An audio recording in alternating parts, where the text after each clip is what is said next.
अच्छा जी, question number 6, distinguish between a scalar and a vector. Scalar, no direction. Vector, direction. अरे ये difference है कि स्केलर की कोई डायरेक्शन नहीं है और वेक्टर की है जी डायरेक्शन. अच्छा, in the following list underline all the scalars. Acceleration scalar है, फोर्स स्केलर है, काइनेटिक एनर्जी स्केलर नहीं है, मैस पावर स्केलर नहीं है, वेट स्केलर है. A stone is thrown with a horizontal velocity of 20 metre पर second. ये इसका हो गया u, क्योंकि इनिशियल वेलोसिटी u होगा ना.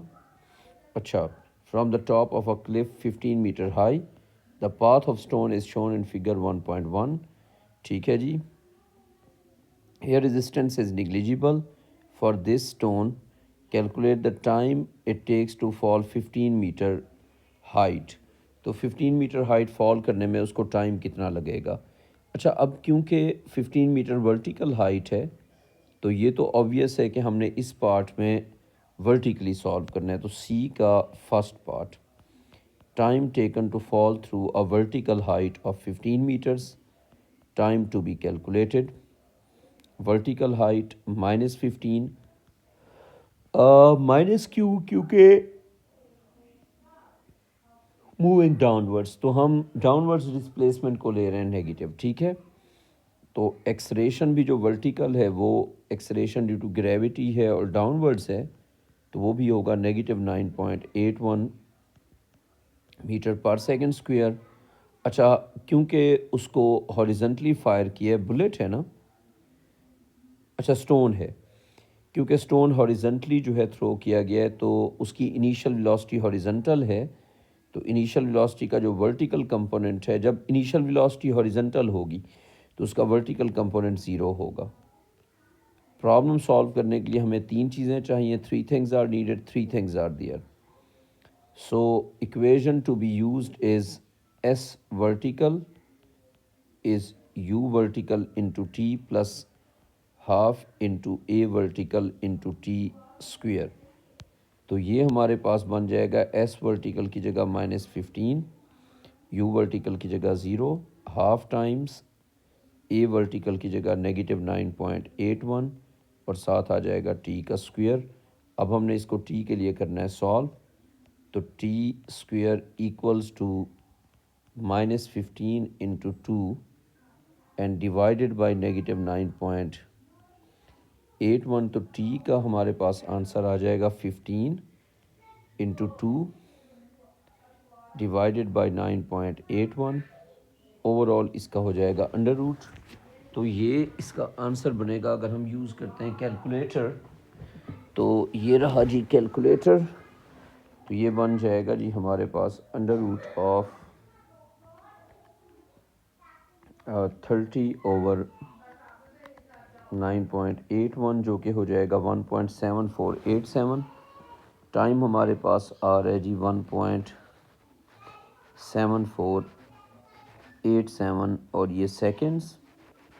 तो इस हिसाब से अगर देखा जाए तो हमारे पास आ जाएगा, राउंड ऑफ करके ये हो जाएगा 1.75 सेकंड्स. ये हमने टाइम फाइंड कर लिया. ठीक है.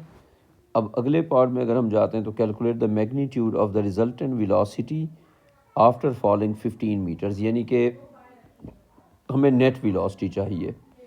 तो नेट वेलोसिटी का मतलब हॉरिजॉन्टल भी चाहिए, वर्टिकल भी चाहिए और उसका नेट चाहिए. ए हॉरिजॉन्टल 0 क्योंकि एयर को इग्नोर किया हुआ है. तो V horizontal is same as U horizontal is same as 20.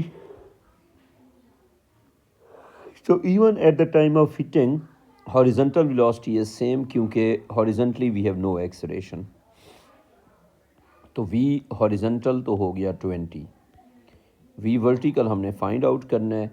अच्छा, v vertical question mark. 3 things are needed.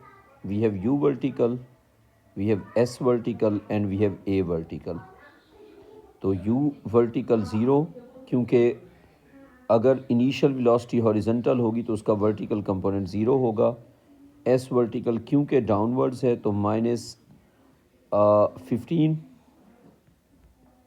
Metres, a vertical is -9.81 metre पर सेकेंड स्क्वायर। क्यों नेगेटिव? Because downwards. तो उस हिसाब से देखें तो 2 a vertical s vertical according to the given data हमें ये इक्वेशन सूट कर रही है।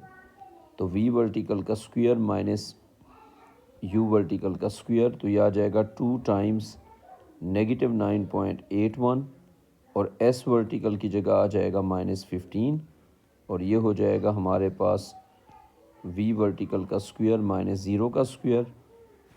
तो ये हमारे पास हो जाएगा √2 इंटू 9.81 इंटू 15 और इसका हमारे पास जो आंसर बनेगा वो होगा 17.15 या 16। तो वी वर्टिकल इज़ 17.16 और यूनिट हो जाएगा इसका मीटर पर सेकंड। ये हमारे पास आ जाएगा जी वी वर्टिकल।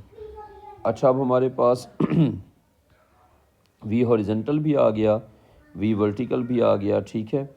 अच्छा, क्योंकि अंडर रूट किया तो प्लस माइनस है ना, और यहाँ पे साइन इररेलेवेंट है बिकॉज वी नो दैट के वी वर्टिकल डाउनवर्ड्स होगा क्योंकि नीचे जा रहा है ना। तो वी हॉरिजेंटल हो गया 20 जो कि राइट पे हो जाएगा और उसके हेड पे होगा वी वर्टिकल जो कि डाउनवर्ड्स होगा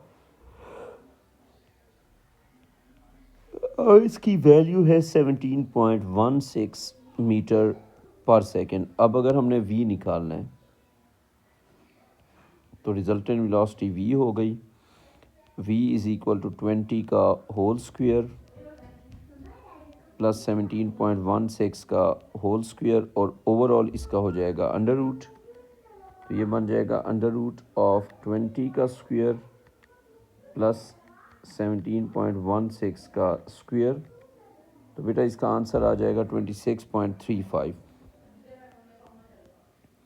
तो वेलोसिटी हो गई 26.35 मीटर पर सेकेंड। अच्छा, अब और क्या पूछा हुआ है? Describe the difference between the displacement of the stone and the distance it travels. बेटा लेंथ ऑफ पाथ है उसका डिस्टेंस और shortest straight line distance from the starting point two the final point जो है वो है डिस्प्लेसमेंट। जैसे stone अगर यूं जा रहा है तो ये इसका हो गया, आप ड्राइंग भी बना सकते हैं इस वाले पार्ट में। तो जो कर्व पाथ है, लेंथ ऑफ पाथ है वो डिस्टेंस हो गया, और अगर हम स्ट्रेट लाइन को फॉलो करेंगे तो ये हो जाएगा उसका डिस्प्लेसमेंट। तो ये उसका हो गया स्टार्टिंग पॉइंट और जहाँ पे वो ग्राउंड को हिट कर रहा है वो है फाइनल पॉइंट, और जो पाथ उसने कवर किया है वो डिस्टेंस को रिप्रेजेंट कर रहा है, और अगर वो स्ट्रेट लाइन में मूव करे इनिशियल पॉइंट से फाइनल पॉइंट तक तो वो होगा डिस्प्लेसमेंट। तो अगर हमें इसको डिफ्रेंशिएट करना है तो हम ये कह सकते हैं कि the length of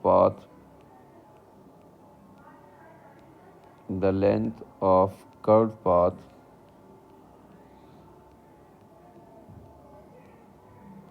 taken by the stone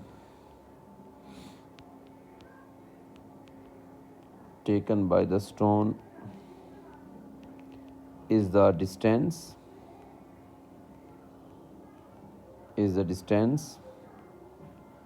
while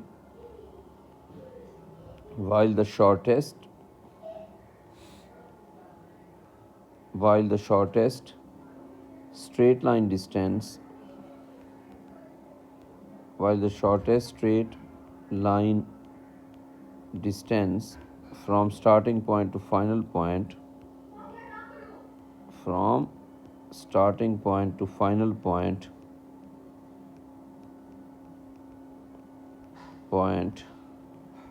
to the final point is the displacement of the stone.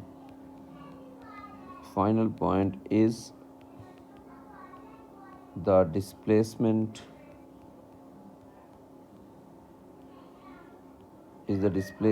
of the stone done। ये क्वेश्चन हो गया जी हमारा।